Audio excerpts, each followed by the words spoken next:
Problemi unë do ta marrim në përgjithësi çfarë ka ndodhur në sistemin e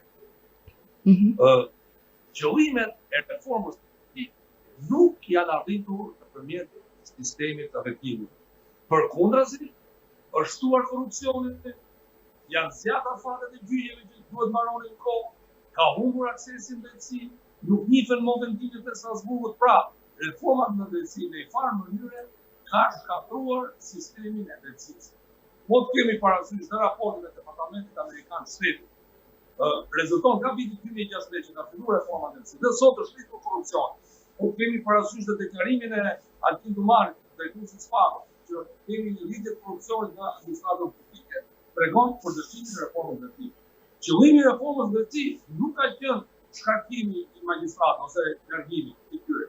Qëllimet e reformës drejtësisë ka qenë tre tjetër, por rrugës për shkaqe personale u ndryshuan, kaluan gjurnalistikën.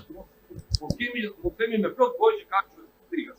Kryetari i gjykatës lartë ka thënë procedurës, ka pasur standarde dyfishme, ka pasur që i shkruaj bindja e qytetarëve që për të njëjtat shkelje të pretenduara njëri ka kaluar tjetri ka ikur në shtëpi.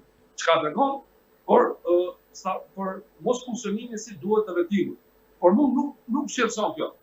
Për mua më shqetëson fakti që janë investuar miliona e miliona dollar dhe është katruar sistemi i drejtësisë. Dikush duhet marrë përgjegjësi për këtë.